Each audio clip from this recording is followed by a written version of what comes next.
and then you run your crash faulty protocol. And it basically, your message size increases like substantially, but the number of messages don't. Interesting. So you think that we can have the same like at least number of message overhead with the strategy than we did before? Yes, that's what they claim here. Well, that'd be nice. I mean, yeah, I wish you could tell me more. Yeah, but I haven't narrowed down the exact way in which they reduce this 3f+1 necessity into a 2f+1, because what we ideally would want is, just I set my own fault tolerance threshold even for the slideness stuff, but Well, I haven't narrowed down yet. not exactly, right? Because there's no way anyone can be live if there's more than half the notes crashed, and so you can't actually tolerate more than half notes being faulty for liveness. Oh, sorry, are you saying this is optimal? Yeah, sounds like it. Yeah. Oh, that sounds great then. Yeah, I mean, if more than half the nodes are offline, then there's no way you could have a safe decision. In an async Right, yeah, context. yeah, I just realized that now. Cool. Sweet. Well, that sounds awesome. I'm excited to chat more. See you next week. Yeah, me too. And just for reference for everyone else, let me just send the link on the chat for the paper that I'm talking about. Can we have I wonder if there's a way we can have a place to post this research that is more persistent. Sure, like the CBC guys are just doing like Telegram. If you want to do that, that works for everyone. Otherwise, a Google Doc or something maybe. Okay. How about that's also not as, Telegram is not very searchable. It's like if we have, neither is Discord. If we have these, I'm wondering if I give you guys access to get our research GitHub repo, if you want to post stuff there, you can just drop copies of papers into the GitHub. Yeah, sure. Okay. If you Aditya, do I have a email for you that is linked to your GitHub ID, or if you just want to, let me just telegram that to you. Yeah. Yeah, telegram me your GitHub ID, then I can add you. Sure. Thank you.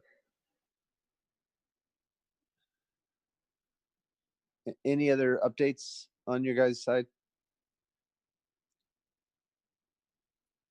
Yeah, I finally started doing some research into kind of randomly started doing some research into the optimization for the latest message driven fork choice rule. And it's pretty fun, and I think I have like a pretty efficient algorithm. And I'm wondering, how similar it is to Vitat's approach.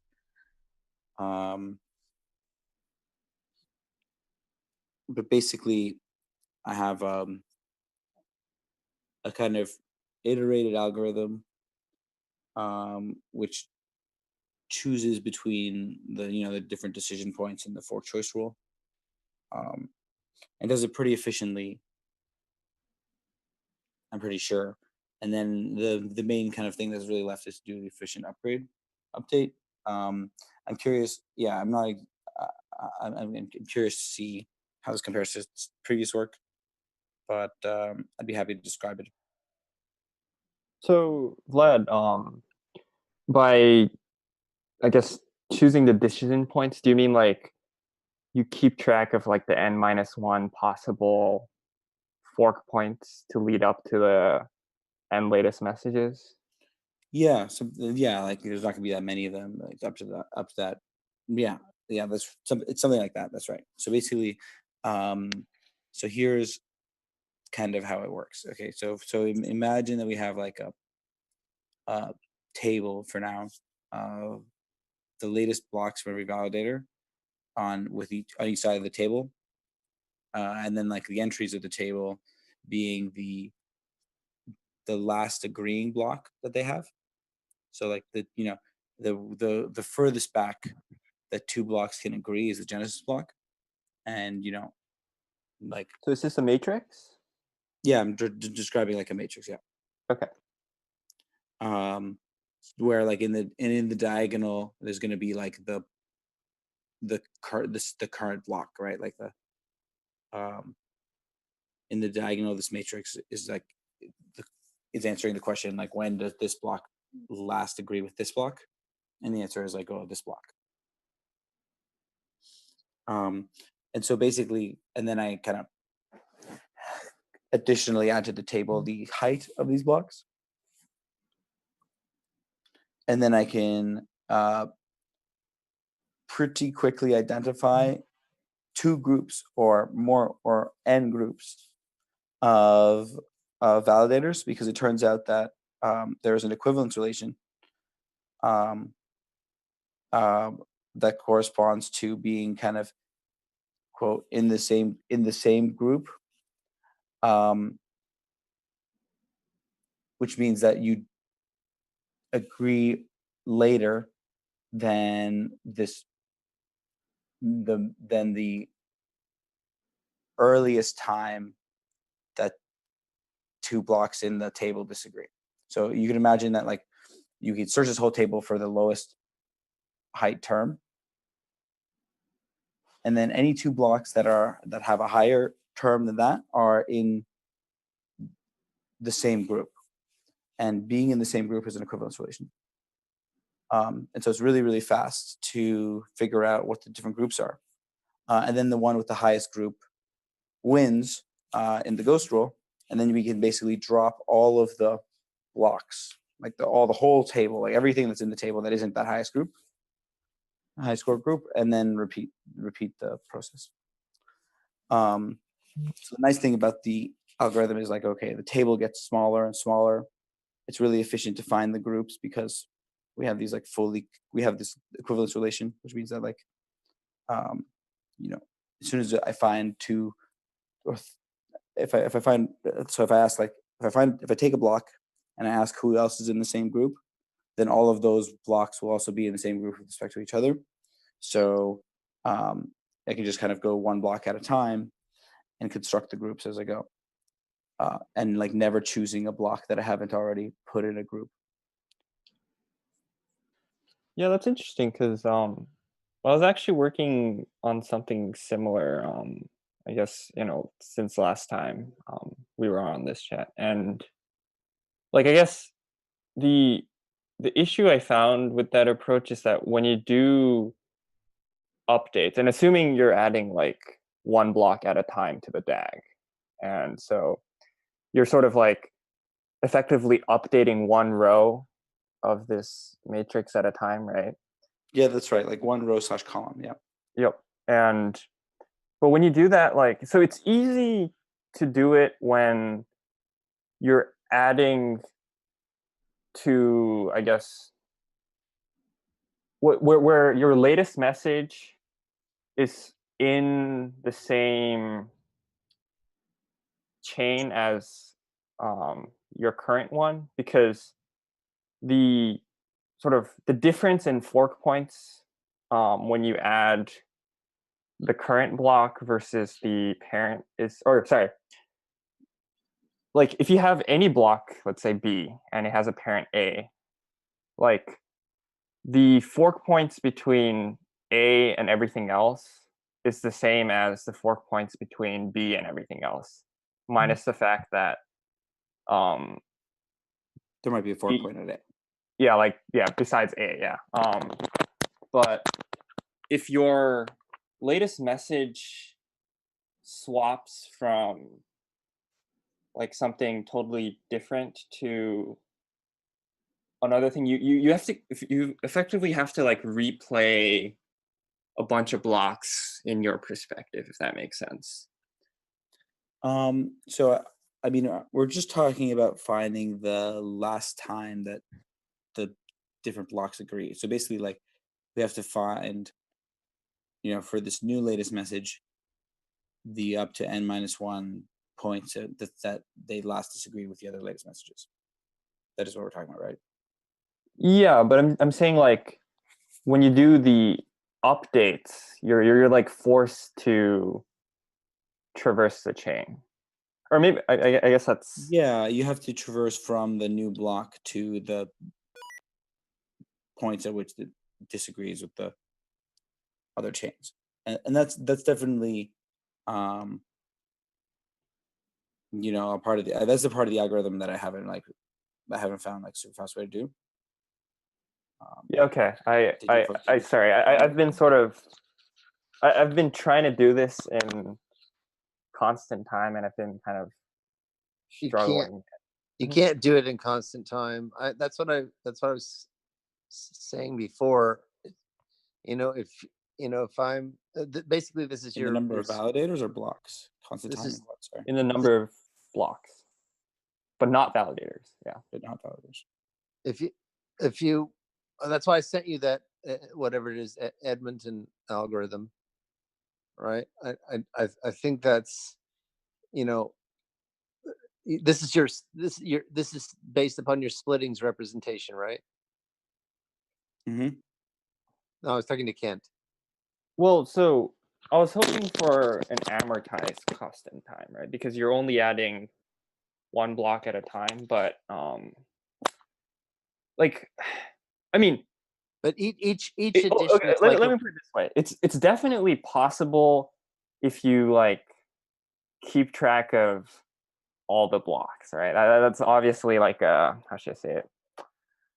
It's an it's not a good idea to, you know, keep track of all blocks, but right, because then you lose all the advantage of any sort of sharding or other things. sure. But I guess it's not obvious that it can't be done in constant time though, because I don't know. I guess there's I would say there's nothing about Edmund's algorithm that made it feel like it's not possible to update. Well, what I'm saying is that each update is like the recursive call. So think about it that way. So Edmund's algorithm gives you like an upper bound on this.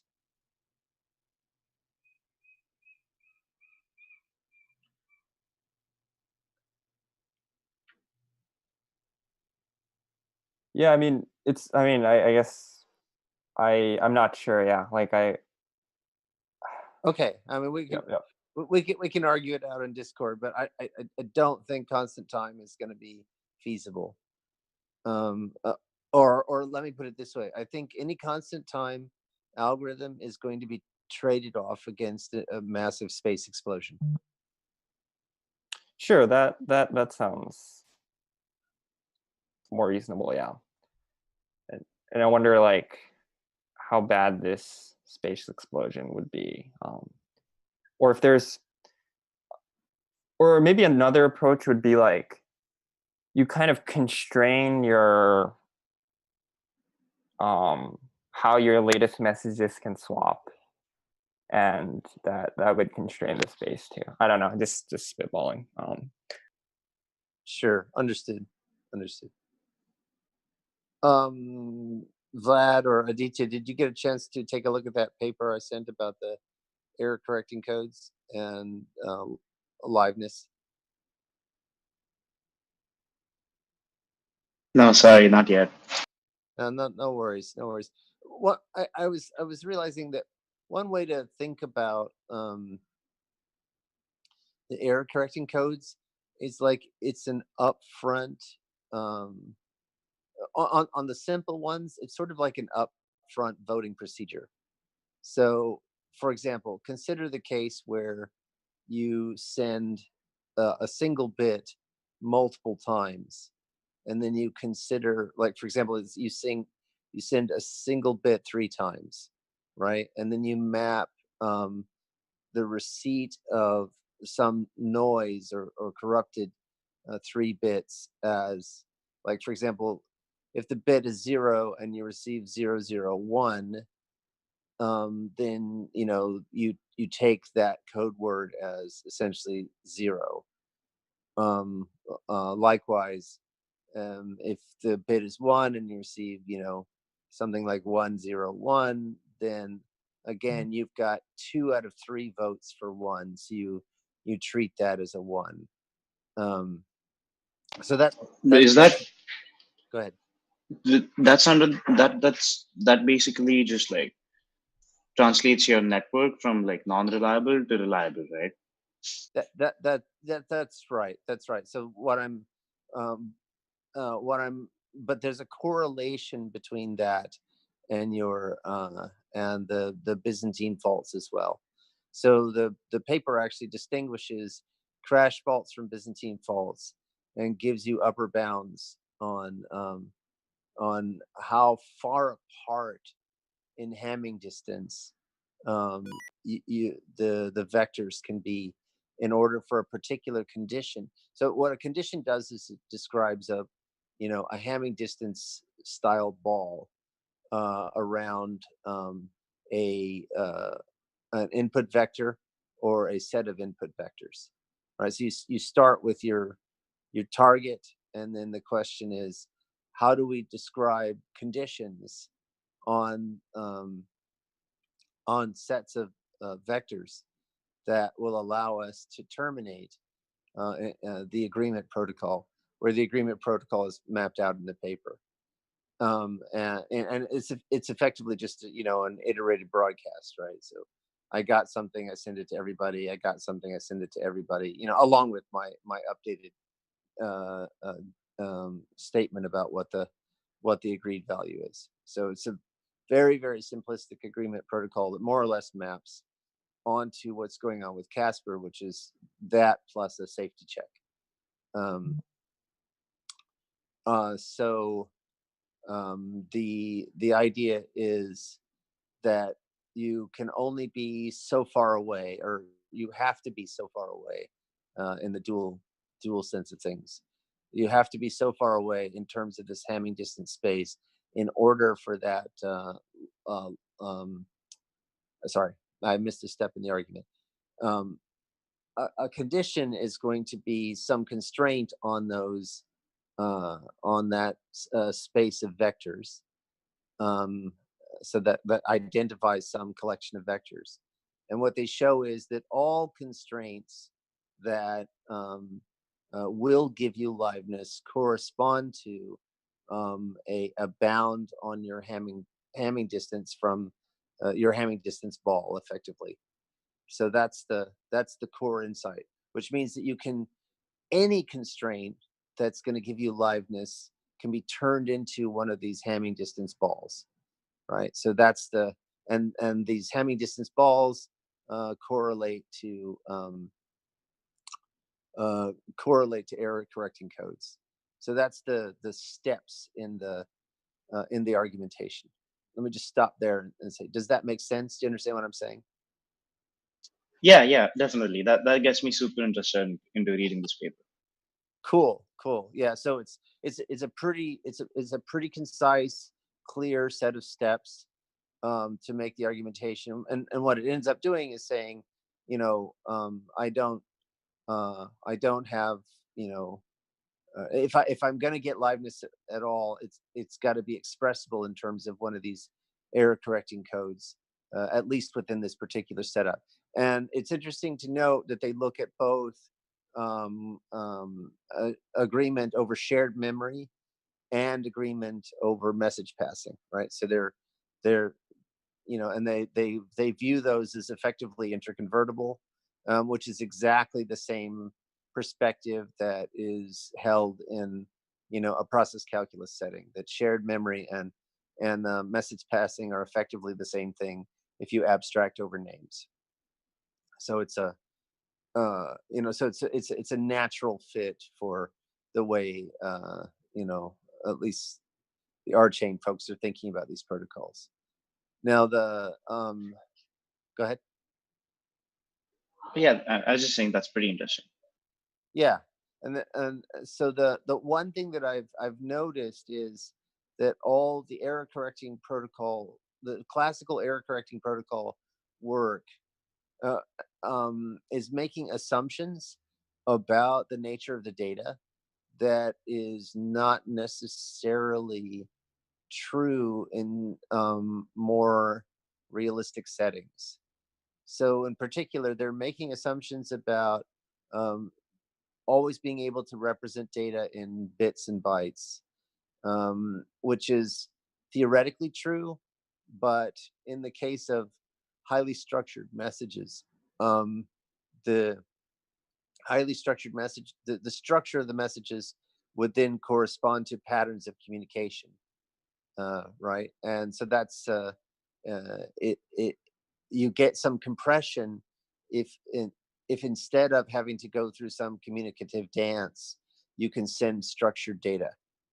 But what that does is that then puts imposition on what you can do with respect to um, uh, uh, error correction, right? So repeating bits is um,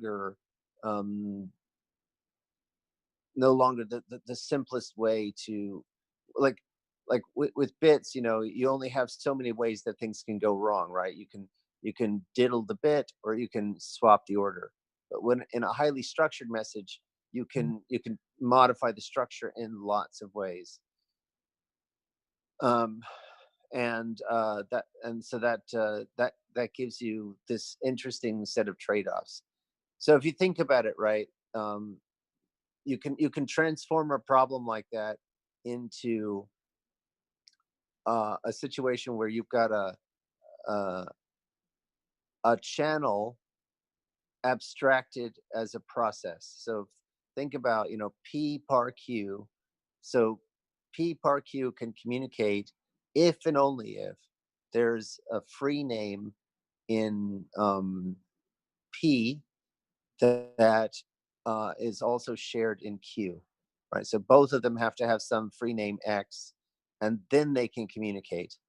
And um, if they have that, then they can communicate. If they communicate, you can conclude they have one such of those. So that's the set of conditions, and now you can lift that up, right? So imagine that instead of p par q, you've got p par r par q, right? And r shares a free name with p, say x, and r shares a free name with q, say y, right? Then r can effectively act as if it's a channel between p and q, right? So now you have a representation of a situation where you might have, loss or corruption or whatever, right? And but in that case, now the messages that are being in the row calculus setting, for example, the messages that are being sent from p to q via r um, are effectively process, the codes of processes. And so corruption there, or loss, looks a little different. So techniques for error correction also look a little different, right? And there's a nice duality that you can express, which is if you restricted the messages only to being bits, then that would correspond to more communication steps in P and Q to get to recover the higher level message structure. Whereas if you have the higher level message structure, you get to eliminate those communication steps. Is that making sense to folks?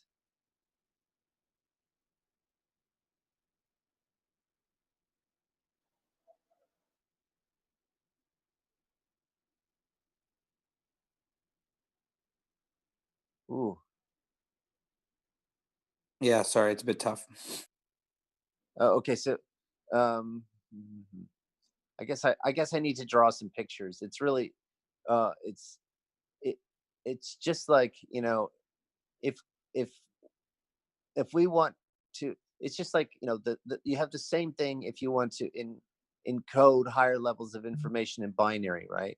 So if I'm going to send you um a message that isn't binary, I have to I have to encode the message in binary, right? But if I'm only allowed to send binary, then I'm going to have to do extra communication steps to do that, to send the encoded message. So a similar thing is going to be true if we move to structured messages and not just a larger alphabet, right? Obviously, if I want to send a message that's in octal, I know how to encode that octal message into binary. But if I want to send a tree, which is now even richer than just an octal message, right? Because there's other relationships across the data. Then that ends up being even more sort of extra communication steps.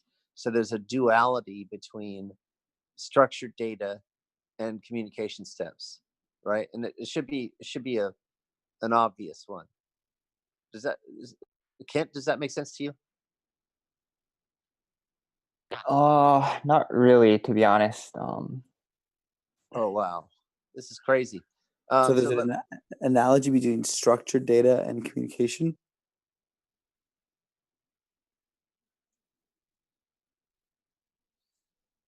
I'm trying to think about this.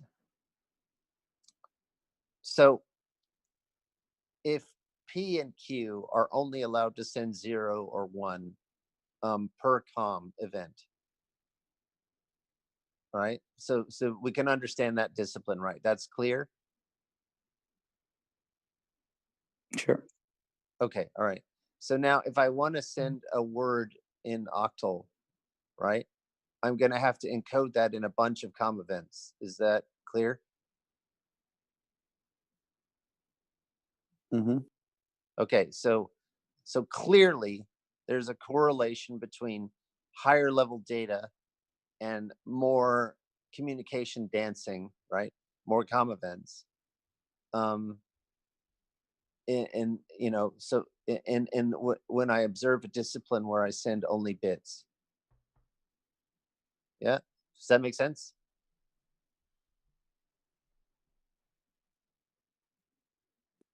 I'm not sure what you meant by higher level information. A word in octal is higher level information than a single bit. Yeah. Right. So if my alphabet is bigger than just 0 and 1, that's higher level information. Does that make sense? You're allowed strings now? So I'm sending something in binary is sending, effectively strings of zeros and ones. Sending something in octal is sending effectively strings of, 0 through 7, right? Through 7 symbols. Yeah. So then if the lower level communication is restricted to or let's say instead of lower level, if I say the effective communication between P and Q is just they're allowed to send an individual 0 or a 1, then clearly sending a string is going to be a series of com events. And now if I want to send a higher level message, for example, a message in octal, that's going to result in even more com events, right? Does that make sense? Mm-hmm. Cool. All right. So you can generalize this idea. So a string in octal is even lower level information than the information encoded in a binary tree, right? I would have to do an encoding of trees into octal if I wanted to send the shape of a tree. Sure. Okay, cool. So then there's a corresponding pattern of com events that corresponds to sending that information.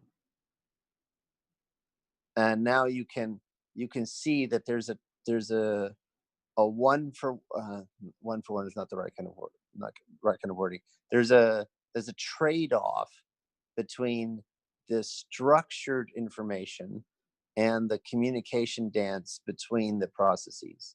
So higher structure in the communicate in the data means more communication events if the processes are only are restricted to sending bits.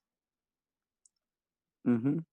Okay, cool. So now when I talk about processes that are not restricted to sending bits, that can send directly, something like a tree, right? Then I could convert that down into something that only, and this is the idea of, for example, in networking, we talk about this as layering protocols, right? That should make sense, right? So I know what it means to layer HTTP on top of TCP, Mm-hmm. and I know what it means to layer TCP on top of some lower level physical protocol, right? So so that um, so that idea of layering protocols is exactly in correspondence with what I'm talking about here.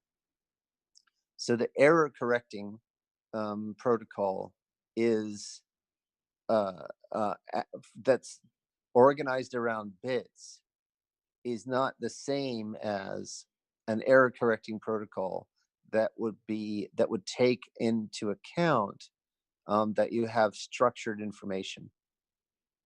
And then you can talk about error correcting steps for structured information that and how they encode into error correcting steps that are restricted to just sending bits.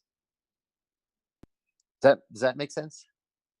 Okay, but at the end of the day, you're just error correcting, sending bits, and you're decoding it and restructuring the data. Not really, not necessarily, right? What I'm doing is Okay, that's kind of what I was wondering. Yeah. yeah. So what I'm trying to suggest is that while you could encode it this way, it is possible to at the higher level to have. I mean, how do I say this? You get a notion of continuity if you insist that all higher level error correction is encodable as this lower level extra step kind of error correction. But you get strictly greater expressiveness if that's not always the case. So an example of a place where you could have this possibility is in a calculus with mixed summation, right? So you cannot encode a calculus with mixed summation down into a calculus that just has, let's say input guarded summation and still preserve pars.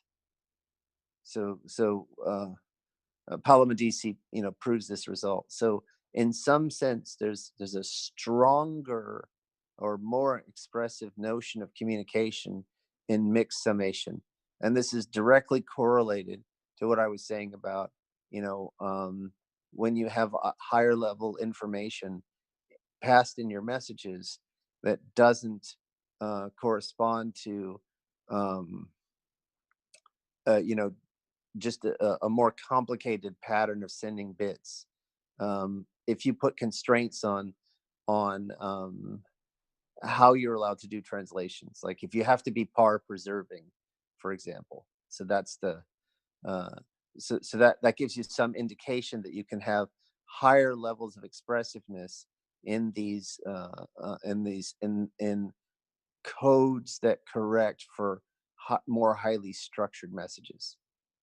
And that then has impact on the way you can express conditions associated with liveness.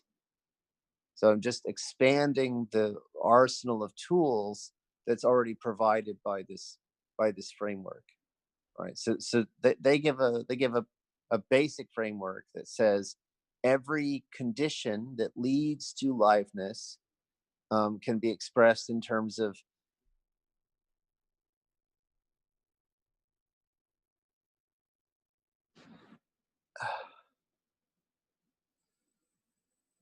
in terms of? Sorry, I had an incoming call. I've got Mm. to jump to that. Yeah, every as I mentioned to Aditya and just a few minutes earlier, every condition can be that can give you liveness can be expressed in terms of one of these error correcting codes, um, and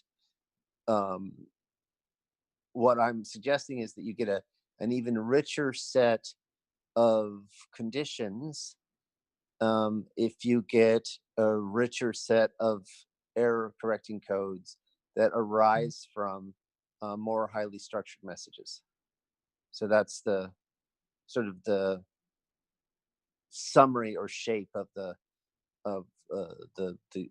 expanded argument. So what I'm marching towards is a language of constraints which give you a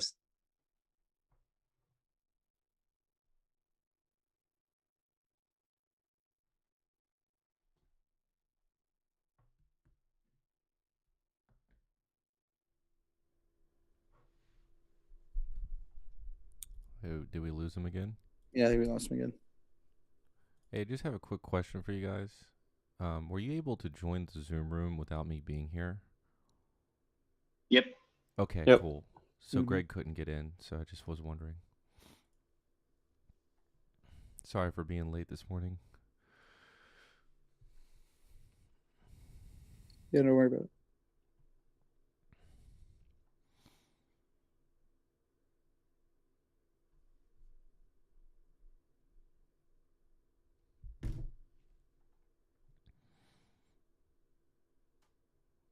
Okay, he dropped, so I'm gonna Cool. unlock the room.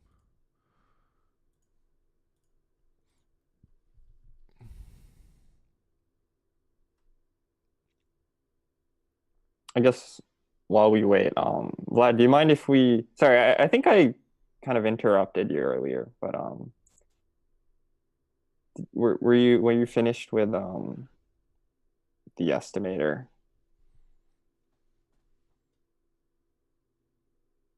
No, I mean, I don't remember being interrupted. Okay, good. Well, I guess I had a couple more questions. Like, so you have this matrix, right? Like I guess when I was working on it, like I had to keep n of these matrices, but is that going to be true for your case too? Sorry, you need n of these matrices, like one for every validator? Yeah, because I think I only need one. Yeah. the issue, well, so if you do with one, and let's say you get everything done for your perspective. Oh, I Like if see. you get a, You want to check the validity of their messages. With yeah, this exactly. also, got it. Haven't gotten there yet. I see. Got it. But yeah, I think, I mean, I guess it's related to updates. Yeah. And so like, in some sense, you when you do the update and you have these n matrices, like you gotta replay from when you're validating another validator's block, you have to replay from their, I guess, second latest message to their current latest message, if that makes sense. Like you gotta replay all the justification blocks on their matrix, if that makes sense. Yeah, I mean, I think that makes sense. Yeah, I wonder if there's a way we can reuse some work and do something more efficiently. But Yeah, and I guess it's difficult because you don't know what their latest messages are going to be. Like I guess it could be the jump could be pretty big, I guess. So yeah.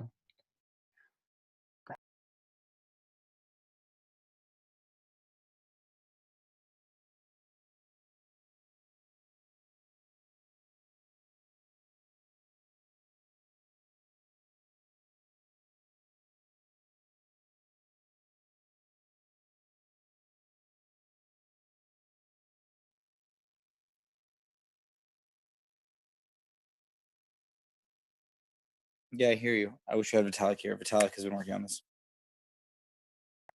I see. but yeah, and I'm sure he's been publishing about it too.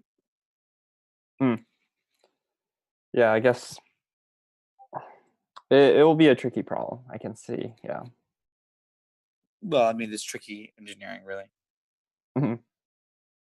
So, do you think, like, do you see a path where you change the rules of the estimator by any chance? I mean, it's not really the plan. No, not really. Okay.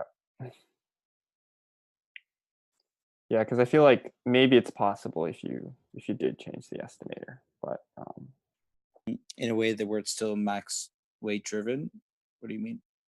well, I guess it wouldn't be, but it would be like, I don't know, just a way to make sure that the you're like jumping less in some sense, or you force the validators to jump less. Oh yeah, but you can do that without a change in estimator. Imagine like a rule that says that your justification can only include a bounded number of messages.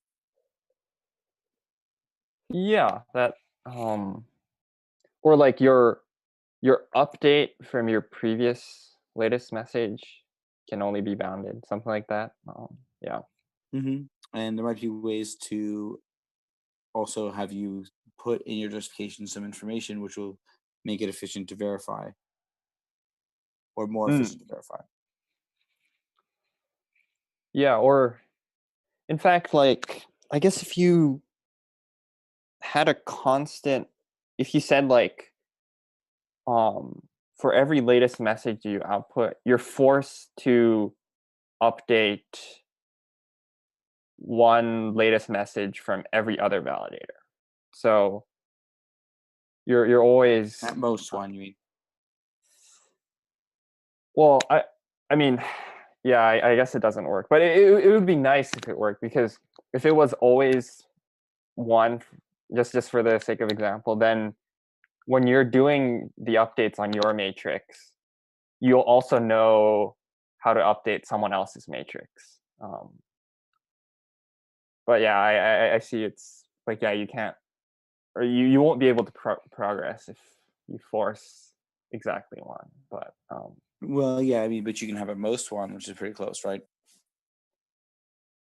sure, but then you might have to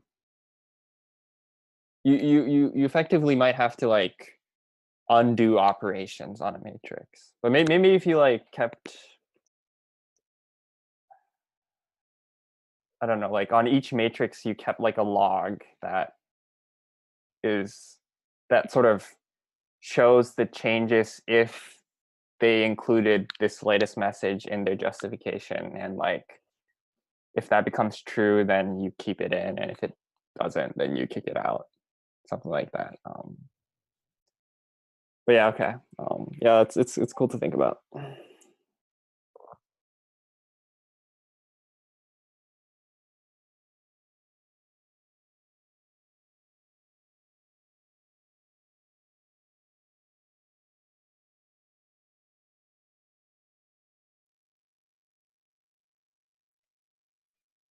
mean, he had the right call. It sounds like.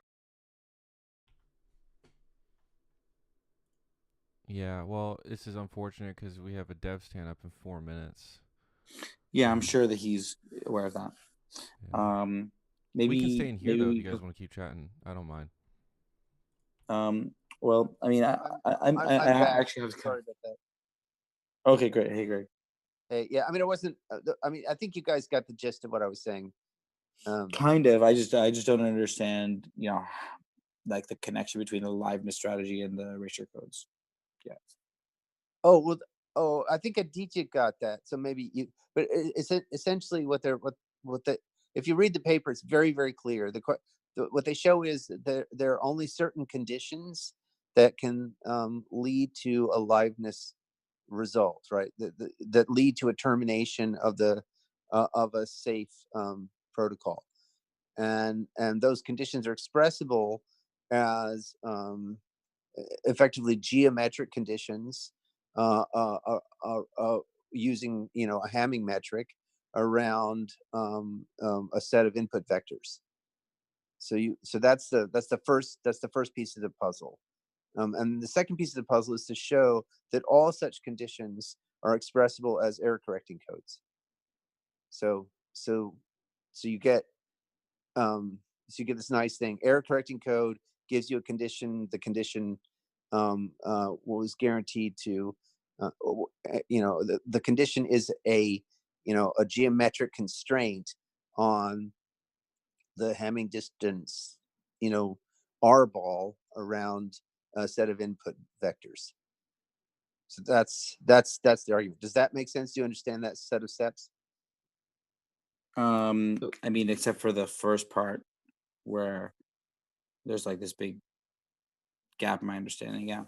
Okay, what's the gap? Where is the gap? So I know how With to. the Hamming distance and the connection, like the first part. I think it's just you just like translate your language into this language of Hamming distances, like vectors and Hamming distances, like bit vectors and Hamming distances, and then Yeah. the way I understand it, you have some kind of criterion, and if that criterion is satisfied by your protocol, that means it is possible for it to terminate in a safe way. That's right. That's exactly it. And then it turns out that all the criteria that give you termination are expressible in terms of very specific criteria on these Hamming distance R balls, right? And then every one of those is representable as an error correcting code. So that's, go ahead. I understand how this would work if you're gaining consensus over like a set of bits or something, but like I don't think it's possible to constrain the blockchain in the same way. Okay, that's a really good question, and that's exactly why I was talking about higher level information. I got to jump to the hangout, the stand up, the RChain dev stand up, but we can pick this up like in Discord or next meeting. That's a really good question. Cool. Thanks a lot. Sure. Ciao.